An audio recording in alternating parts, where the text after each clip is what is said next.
Back everyone to another episode of Visibility Era. It is your host today, Bridget Cisco and Lydia Bagarosa, and we are here with a dear friend, Ati. Ati, welcome to the show. Hey.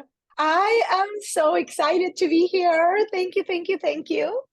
It's a long time coming. I've had you on my show maybe a year or 2 years ago. We've gotten to collaborate on many projects. We've gotten to meet in person. We just have had hugs and so many good convos. And now we're bringing you on to the show to talk a little bit about personal branding, authenticity, maybe some photography, maybe values. Yeah, But we'll bring everything in there. We'll we're bring gonna go there. everything. And since I know you, I want everyone to hear your backstory because you're not just personal branding, business coach, you're not just a triathlete, but you also back in the day were what would we call it? What kind of bartender was it? I was a world champion flair bartender, and I didn't actually anoint myself with that name. But when we used to have like the DJs or whatever introduced us, they used to say world champion flair bartenders, blah blah blah. And then when I created my bio, that kind of went in there. But that is the truth, though. I actually came to the U.S. because I was a world champion flair bartender. I travel all over the world, flipping glass bottles and making drinks, and then I actually came to Vegas. I don't know if you even know this. This is a nuance to the story. I came to Vegas from Miami with a friend that was going to audition for the Rio Casino. And when I went to the, what is it, audition? When you say audition, Yeah. yeah, when we went there were a lot of people in that room that knew me from competitions and stuff like that. And they were like, yeah, Yati, you go, like, you got a flair, like, you got to get behind the bar. And I was like, oh, no. At the time, I didn't really have papers, right? Like, I was like, no, I can't apply for this job. And everybody was like, oh, go behind the bar. And well, the person that happened to be at that room was the VP of Harrah's at the moment, and that is the beginning of everything. They offer me a visa, they offer me a job, and they brought me to the US. And yeah, and that was the beginning. Harrah's making dreams come true. I used to go to, we're both from New Jersey, and there's a Harrah's in AC, and I used to love the pool. I don't know if they had one of those in Vegas, but it looked like a biodome, and they had like a nightclub in there with a pool in the middle, and I actually been trees. there. Okay, yeah. Because I did go to train some of the bartenders. After like Harrah's hired me, I went to several Harrah's. Like I went to Atlantic City, I went to Reno, Laughlin, whatever, and I used to go and do like shows for them. And like the pools here are awesome. They're so fun, and it looks like you're in like a tropical place. So for us in the middle of the winter, we were like, yeah, we'll go to Harrah's pool. So, Yeah. right? I would love to transition the conversation and just ask like, so how did you go from doing that job to what you do today? And these are so much fun because I love like putting together the pieces, and they always Oh my they God. always make sense, but They the always journey. make sense. So obviously, brand story is a love of mine. But I will tell you a story. So the actual biography, if we want to go day by day or how it happened, is somewhere after the first 10 years that I was here in Vegas. I knew that I wanted something else. I just didn't know what that was. Now, the background to that is in 2008, I started going to the community college and taking credits in photography. This is something that was always in my bucket list, and I didn't do it back home. And for me, it was just a hobby. Well, 2 years later, I had a degree in photography, but I never thought I would ever use it. And I started a photography business on the side. And even then, I niched down. I truly understood the power of niching down and making yourself known and all of that, because before I moved to the US, I had a bartending school in Argentina. Well, this is the nuance where all the things kind of come together. My job as in the bartending school, when they used to finish their classes or whatever, I used to sit down with them and be okay. So tell me a little bit about what you like. Where would you like to work? Do you want to work in a nightclub? Do you want to work in a speakeasy? Do you want to work in a restaurant, right? So if they would tell me they wanted to work at a restaurant, I'd be like, hey, these are the drinks that are more appropriate for that place. Like if you, so basically I was helping them to niche down. And I would teach them to go there, present themselves, put like, at the time was a resume, but I used to take their photo. And we were some of the first ones ever to create business cards that had their photo in it, in their colors. Like, so literally, and they would match the resume. And I would tell them, okay, whatever you wear that day needs to match. Literally, you guys, I was doing that at 19. Well, this is a crazy thing, though, that Bridget notes about. I actually didn't even realize about this until in 2022, I actually wrote a chapter in a book. And this really made me to go back. Even though I wrote my brand story so many times, I didn't go as far in my life to realize how much everything I have done has actually helped me to do this. Now, preface to all of this, I did build a personal brand when I was bartending. I went to TV. I remember I sent pitches, and I want to say pitches because I was in like a few reality TV shows and stuff like that. And I thought that that was going to be something I wanted to do. But then I realized, this is not for me. And how I transitioned was when I became a mom. I knew for sure, I didn't know when I stay bartending. And briefly, I went into network marketing. And this is what happened. Even though network marketing was not for me, it blew my lead up. Because I was like, I went into those rooms and I was like, oh my God. I was top dog, right, in what I was doing, but I didn't realize how small that I was doing was, right? Like the flair bartending world, like, was tiny. Like now when I think about it, I'm like, oh my God, I didn't see anything. I didn't know anything, right? And I went into these rooms and I saw all these people doing something that they believe it had impact in others. And that was the first nudge. And then the rest is history. It kind of transitioned. I went from baby photography to personal branding photography because I love working with women. And I was building a team at the time. So I would use that to help them. And then I was like, oh my God, this is amazing. Like I'm helping literally paint their story with my photos. This is not just about memories. This is literally helping somebody make a living, bring their dreams to life. And the full transition happened when the pandemic happened. And I'm sure that you hear this story a lot because a lot of my clients were, okay, I have all these photos. What the fuck I do now? I use your photos for my website. That's great. Now I need to do social media. What do I do? And that's how it all started. And the rest is history. The rest is history. It's so funny. We had someone on the show the other day who also brought up a story from when they were in high school or middle school. And it was that reminder that all of these seeds have been planted for us throughout our life. But if we don't have that moment of perspective, like when you were writing in the book, to be like, how did I arrive here? Like there were so many seeds planted.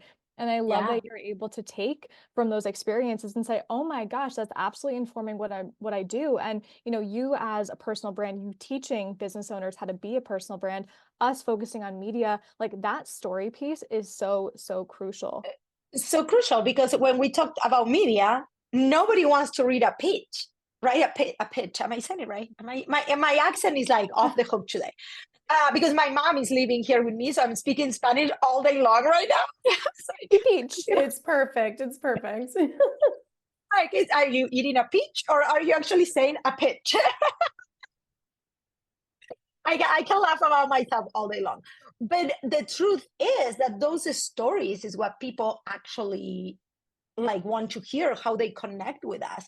I'm going to go even farther, and this is not as part of my brand story, if you want to call it, but like lately what has been coming up for me has been a lot of the inner work that I had to do to actually shine my brightest. right? Because even though people see me like I'm very extroverted and all of that, I didn't even realize how much trauma and how much I forgot who I really was. And once you come in business, you start like watering yourself down, right? And you start like, well, I'm okay, yeah, it's okay. But the reality is that it's only when you shine at your brightest that you can actually impact other people and help them and all the things that we're here to do.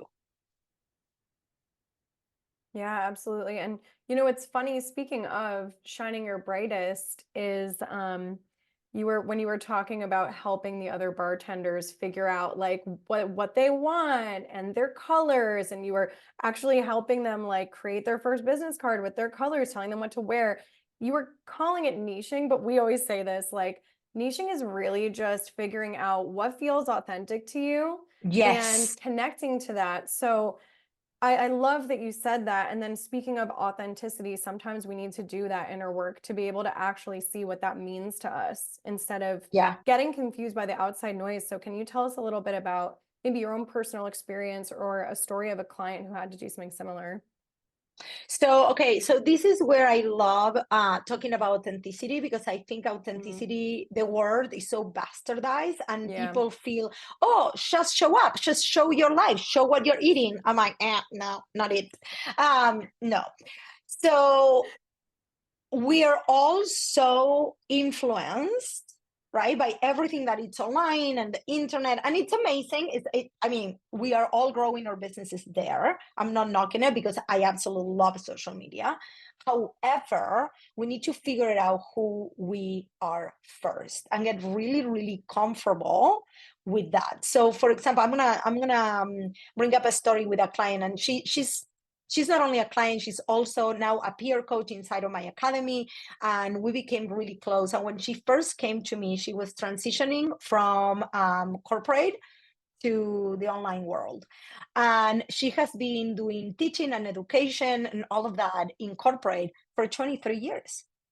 Like, when she told me all these accolades and all the things that she did and all the brainstorming sessions she used to have with like people in her position, I was like, girl, like, this is amazing. And then as soon as we started promoting her business as a business activation coach and stuff like that, and by the way, she has a knack for tech, and I saw that very early on, and she was like, oh, no, no, no, no, no, I'm not good at that. I'm like, That's about right.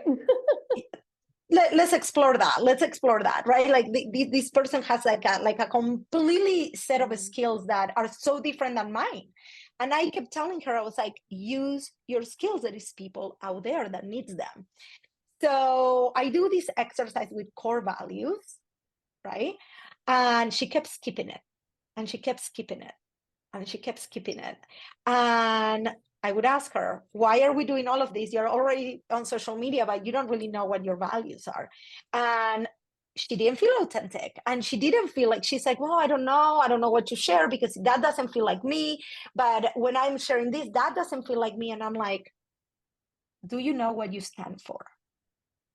Do you know what you're here to bring out at other people? What is important to you? And I think that when people talk about authenticity, they think that people are talking about like, oh, showing up even if you don't have your hair done, or with clothes that feels comfortable, or right, showing all of your life. But in reality, authenticity is truly being who you are at the core. This has nothing to do with the clothes you wear, with the food you eat. All of that are just like parts of your life, right? But I think that people forget that when we are in the online world, staying true to yourself. So I'm going to share a good example with her. Once she actually went back and did her core values, one of her core values is community. So she wanted to see it behind her computer. I'm sure, like, actually for us, this is a common thread. So that's a great example, right? So I was like, why don't you start to go networking? She lives in France, by the way. She's like, my French is not really good. And I was like, is there American groups there? Well, this is the thing. Her business exploded the day she started networking, because she could leverage a value of her. She could show up in rooms where she didn't have to say, I don't know if this is me. She was showing up. You show up to a place and you just are. And then those connections would see her social media, and the cycle started happening. And this is where I always talk about this. I'm like, I teach personal branding on and offline,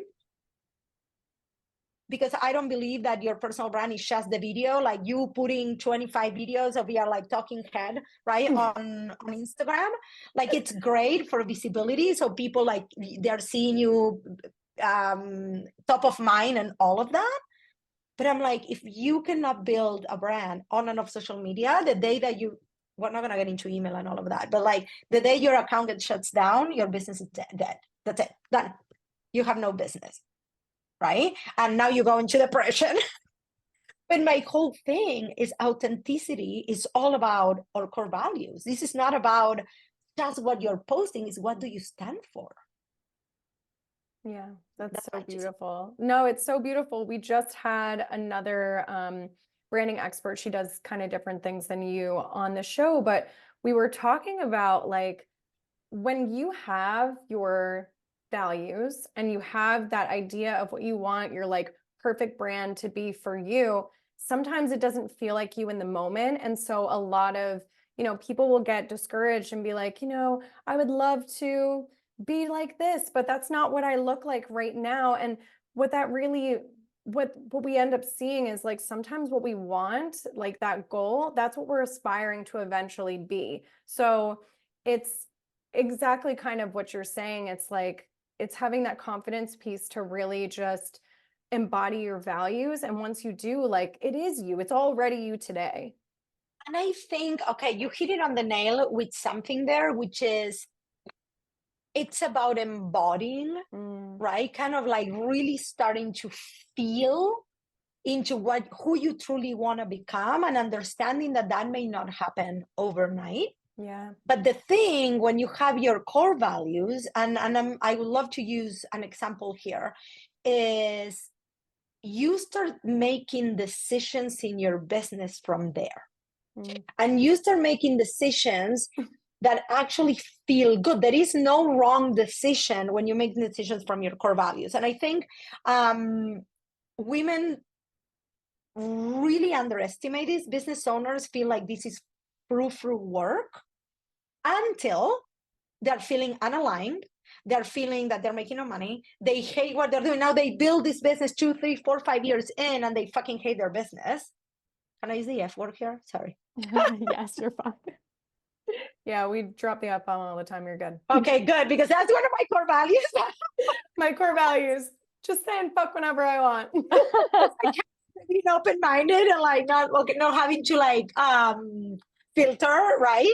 But okay, I'm gonna like put an example out there, which I think women build a business thinking X is what they want. I did this. When I was in network marketing, I was like, I want to work from anywhere, and I want to have an online business, and I want to make $1 million, and I just want to do it working 3 hours a day. I bought into somebody's vision. That was not necessarily my vision. Now, it maybe wasn't as far, but what success looks like to me, I had to get really clear what success. I'm not a stranger to working. I don't mind working, actually. I love what I do. So my success is not tied to working 4 hours a day necessarily. And I was so unaligned on the way I was doing business. And obviously, that's one of the reasons I decided to not do network marketing. But it wasn't until then that I realized, okay, something needs to change. And I'm going to tell a little story around this. I had a client about 2 years ago that she's an interior designer, and we were doing a trade for one of my photo shoots, for like a holiday photo shoot, stuff like that. And when she showed up, we went back and forth. We had the look that we wanted and like all of this. And when she showed up for the shoot, she didn't show up to her potential. I knew her work, and I wasn't very happy. I could tell she wasn't really happy because she wasn't putting herself out of her best potential. My assistant was not really happy. It was just a bad situation. And I remember I left that day. I have to tell her something. I have to tell her something. Like, it's my job as a coach. But I knew that what I had to say was rough. The feedback I had to give was rough. Now I'm looking up because my core values are in my wall. And one of my core values is honesty. But what honesty actually means to me, and I'm going to read it because I always do this, is my communication style is bland. And while I take high consideration of people's feelings, I always say what I think and give my honest opinion. Well, because you have to define your core values, right? You can't just. And I remember I sat in my office, and this was like 2 weeks after, and it was just so fucking awkward because I kept seeing her, right? She's my client. And I was like, why do I feel this way? And the reason why I felt this way is because I was not in alignment with me. And I sent her a text, and I was like, hey, we need to talk. And in perfect core values fashion, I was like, hey, I have to tell you something. This may be a hard pillow, a hard Pill to swallow. pill to swallow. Yeah. But I want you to know that I'm coming from a place of love, and I truly believe this is going to help you in future collaborations and in your business in general. And I told her what I felt. I told her how I thought. I told her how amazing her work was, and she didn't show up to that standard. And I also told her, you have no idea how many clients could have seen this collaboration, because we ended up changing it all and we didn't really use it. And I was like, you don't know on what kind of business you missed out from not showing up as your best self. Well, at the moment, she was like, okay. And then the next day she sent me a message. She's like, I am so grateful for somebody that can tell me the things the way they are. And thank you for the nudge. It was a win-win everywhere. And I felt so relieved, right? Because it wasn't about me being angry.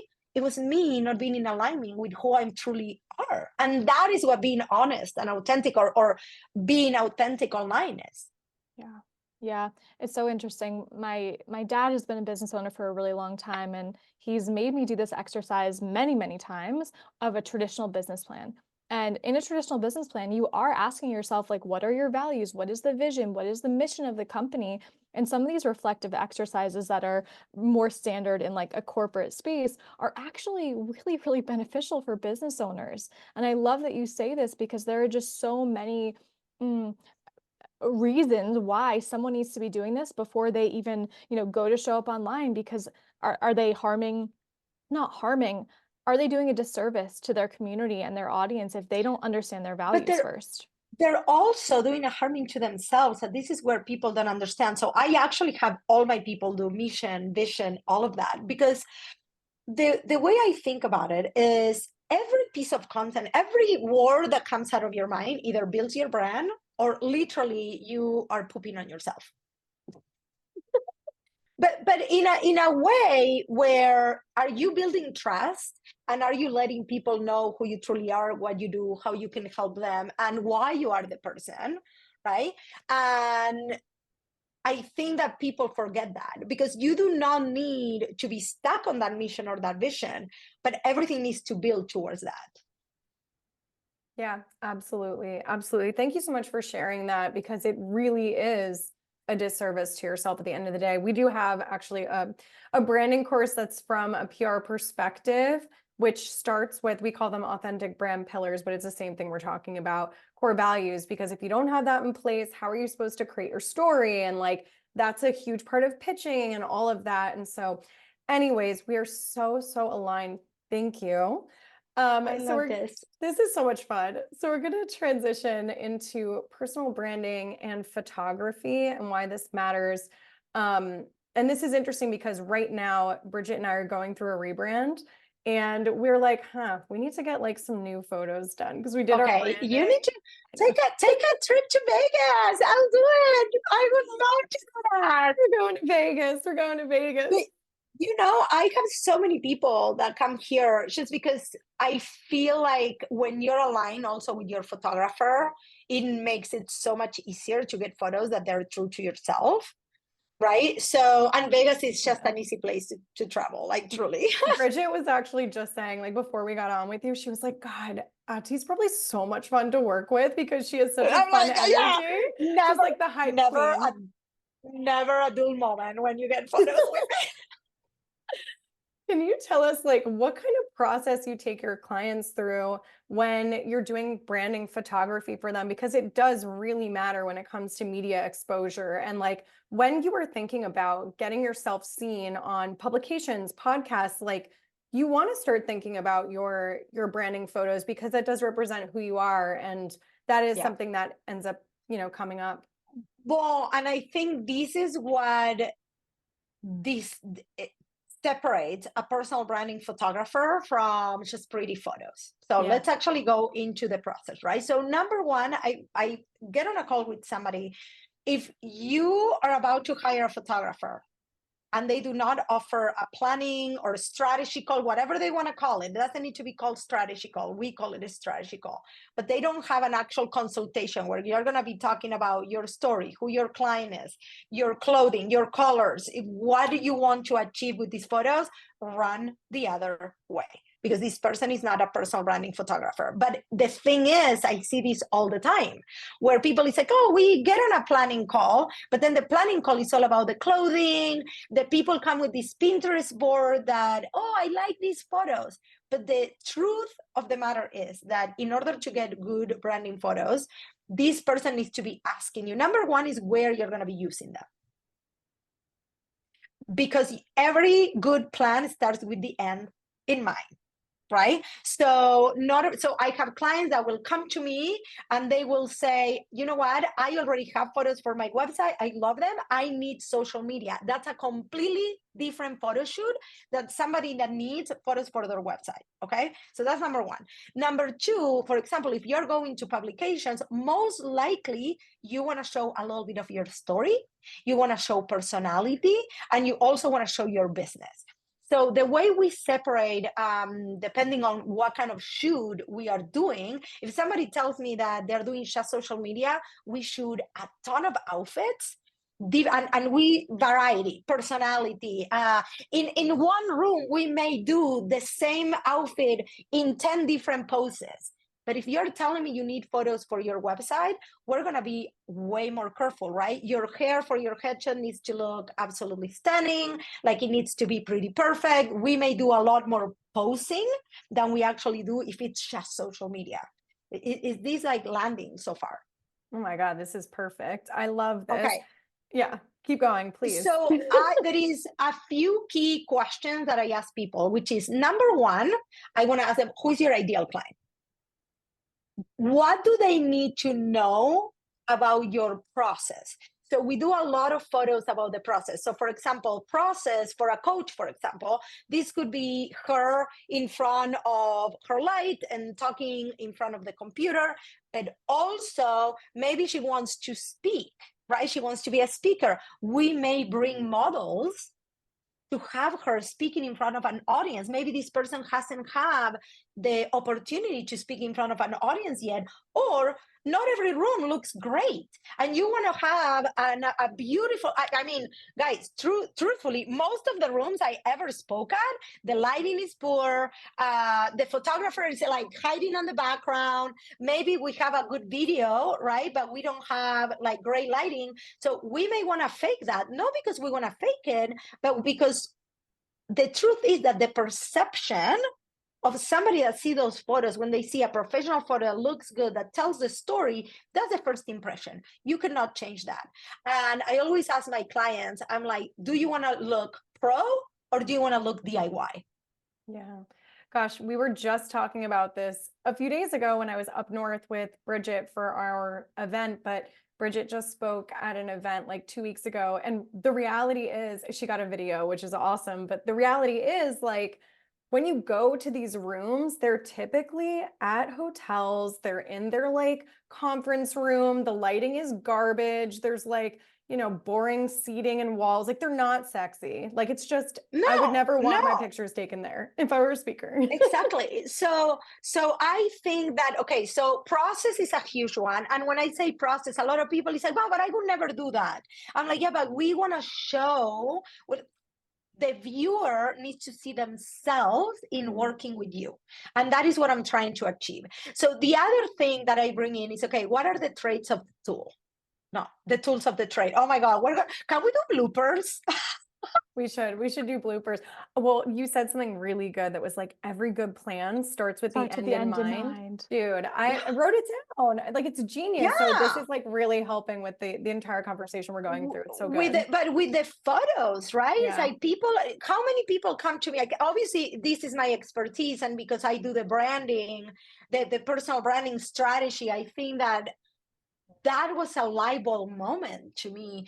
When I started teaching personal branding, was because most of the people that came to me had nothing in place like this. I would ask people, who's your ideal client? And again, these were beginner business owners at the time. My clientele has changed now, and I attract obviously more advanced business owners that have a lot of this in place. But now people can send me, right, a document, and I can sit in there and be, okay, this would be amazing. I actually have a client coming in from Colorado, and she has a CBD brand, but we're building her brand. So she has products, but we're building her personal brand, and we're actually renting like a whole like grow house Nice. to do. Yeah, well, because this Perfect. is the thing, we want to make sure. She's like, I want to make sure I'm not coming through as a smokehead, Yeah. right? And I'm like, yeah, no, we want this very earthy, and like her cooking foods and cooking like healing foods and stuff like that, right? That is who she wants. That's who she is. I'm like, she's like, I want to stay away from looking like a fucking pothead, right? So the thing is, all those documents are so helpful, like to have all these stories written down for your photographer to tell her or him all of these things. So processes, tools of the trade, and then I like personality. Personality shots are just like, maybe you laughing. What do you like actually doing? Maybe you like, those are the most Instagrammable, if you want to call it. Do you like walking? Are you a triathlete? Like, what surrounds your business that makes it you? And those are my three main things that we go through. And then the brand story. That the brand story, like sometimes we will find places so they can have stories and the photos to match. And those are the ones that usually go on a magazine and stuff like that. And then every photo shoot also obviously has like a headshot. I call it the modern headshot. I don't do the black background stuff or whatever. It's just like, don't kill my soul. But we all need, like, yeah, but we all need a beautiful headshot that you can put in a podcast, that you can send for something, and then you can have a body of work that actually is complete. This is exactly why we wanted to have the conversation with you. Like, this is so meaty because for people, when they're coming to us looking to get on the podcast, pitch themselves to TV, pitch themselves to big magazines, it's really important that they have these foundational pieces in place before they get there. We need the good photos because, hey, you might be talking to a writer who's going to ask for some lifestyle photos. And if it's Yeah. like you taking those on your phone of yourself, that does not look professional. And would you want that to be a representation of your brand? So we really enjoy having these conversations with people like you, also from the personal brand perspective, because many of our clients are that personal brand, right? They might be the founder of a company that offers some sort of service or product, but it's them who's going to be interviewed, right? They're the Yeah. face of the They're the brand. face. And this is actually the more and more lately I've been having clients that they have a big business. So for example, my last VIP client, she owns salons in Boston. She's like, but I actually have this Amazon store, and I have a what's it like to know it, and all these things, but my personal account is shit. And I don't even know how to start, because for 10 years I've been building my salon, and now I want to talk about me and me being an entrepreneur, and like, if I ever sell my salons, I have nothing. And I was like, okay, let's start. Right. And it was so much fun, by the way, because she's all into fashion and all these things, right? That they're so different than me. I was like, oh my God, this is so fun. So most of these women are realizing that it's the light is on them. Yeah, absolutely. And, I do want to mention too that your branding, and I'm sure you heard this all the time, but your branding may change. Like what feels good today may need to change in a few years, and there are trends. Like it's so funny. I just think about like even when I first started my agency, I used to use a lot of pink. I don't even like pink. But anyways, I used to use a lot of pink, and Sorry, now I I'm gotta like, go because she doesn't like pink. No, no. I love no, I'm pink just on kidding. you. I love pink on I'm you, but you kidding. know what I'm I kidding. mean. I'm kidding. For my I would own never self. feel offended or anything. Yeah, just for myself. And I'm like, I ended up changing my branding, and then I changed it again, and I got new photos. And so I would just love to hear from you, like when you tell your clients to maybe revisit their branding, or even just to like, check in and say, hey, is this still aligned with me and my brand? So, okay, so for new business owners, this actually may happen more often than for seasoned business owners, Mm-hmm. because usually when you first start your business, you start with like, oh, I like pink. Yeah. I'm going to use pink, right? But then actually, once you start doing the work, the core values, you start thinking Yeah. about your ideal client. And for example, for me, I don't work with men, but like if a photographer would work with men, right? Like your branding being pink, that doesn't make any sense. You need to pick something else. Then also color psychology plays a role which Yeah. you may not even start looking into when you're just trying to figure out what to sell, right? So on the first 6 months of business, it's not your job to really go into like looking on color psychology and how this is going.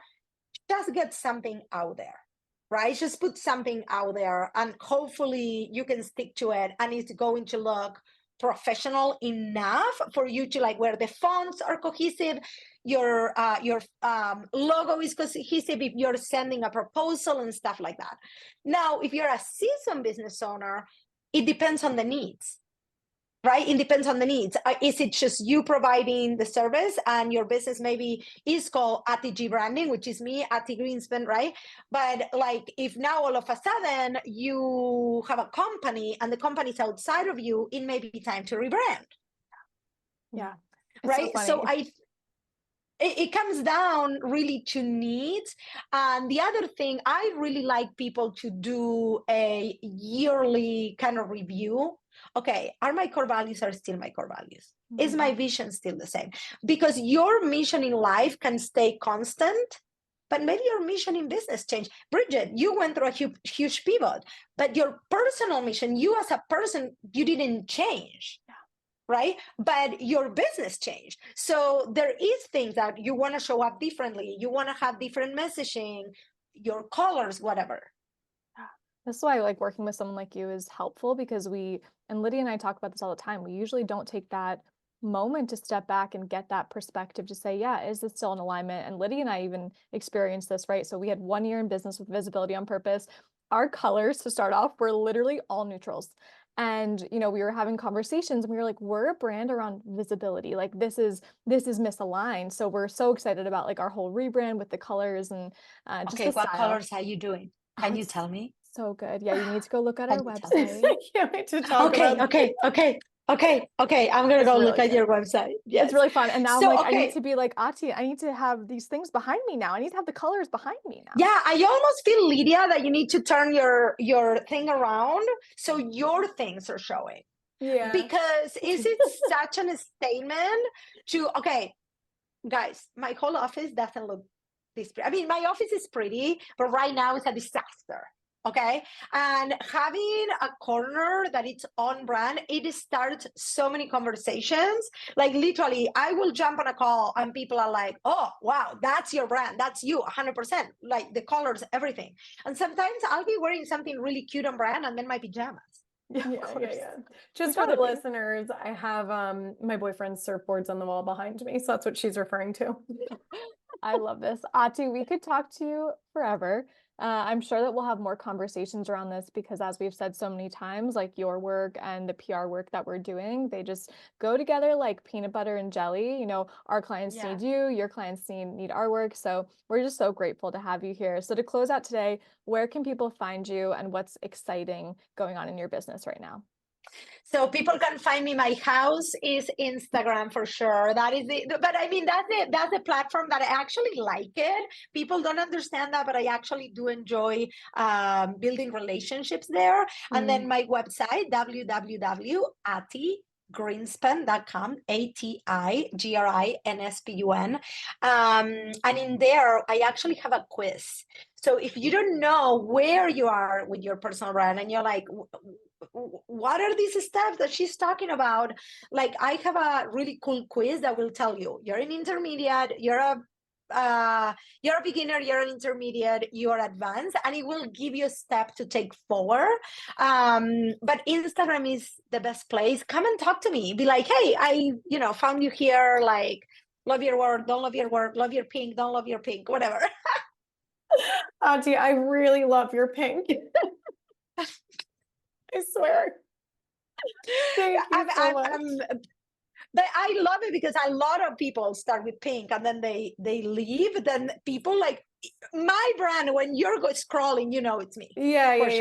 yeah. Yeah, I could give you a whole story on why I chose pink, and then same exact thing. It was not being aligned with my core values and then realizing what they were. Gosh, this conversation has been so beautiful, so helpful. Thank you so, so much for joining us on an episode of Visibility Era, the podcast.